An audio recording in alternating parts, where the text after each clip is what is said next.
Hello guys, എല്ലാവരും safe അല്ലേ? ഞാനും സേഫാണ്. മഴയൊക്കെ എങ്ങനെ ഉണ്ടായിരുന്നു?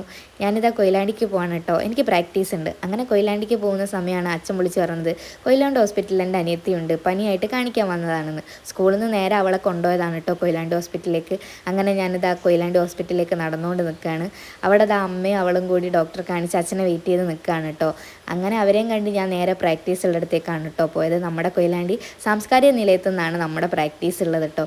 അവിടെ എല്ലാവരും എത്തിക്കൊണ്ട് നിൽക്കുന്നേ ഉള്ളായിരുന്നു കേട്ടോ. അപ്പോഴേക്ക് മാമനിതാ തുടിയൊക്കെ സെറ്റ് ചെയ്തുകൊണ്ട് നിൽക്കുകയാണ്. ഓരോരുത്തരും ഓരോരോ പണിയിലായി. അങ്ങനെ എല്ലാവരും വന്ന് ഞങ്ങളിതാ പ്രാക്ടീസ് തുടങ്ങി കേട്ടോ. അങ്ങനെ പ്രാക്ടീസ് കഴിഞ്ഞ് ഞങ്ങളിതാ പുറത്തിറങ്ങിയപ്പോഴാണ് മനസ്സിലായത് കൊയിലാണ്ടി ഇത്രയും മഴ പെയ്തിട്ടുണ്ടായിരുന്നു കുറച്ച് സമയം കൊണ്ട് എന്നുള്ളത്. അങ്ങനെ അത് നോക്കിയാൽ ഞാനിരിക്കുന്ന സ്ഥലത്ത് മൊത്തം വെള്ളമായിരുന്നു കേട്ടോ. അങ്ങനെ ഞാൻ അച്ഛനെയും വെയിറ്റ് ചെയ്ത് നിൽക്കുകയായിരുന്നു. അപ്പോൾ അച്ഛൻ വരുന്ന സമയം കൊണ്ട് ഞാൻ എന്തായാലും പൂള വറുത്ത വാങ്ങാമെന്ന് വിചാരിച്ചു. പൂള വറുത്തതെന്ന് വെച്ചിട്ടുണ്ടെങ്കിൽ കപ്പ വറുത്തത് കേട്ടോ. അങ്ങനെ 2 കപ്പ വറുത്തതും വാങ്ങി അച്ഛൻ്റെ അടുത്തേക്ക് പോവാണ്. അപ്പോഴേക്ക് അച്ഛൻ വന്നിട്ടുണ്ടായിരുന്നു.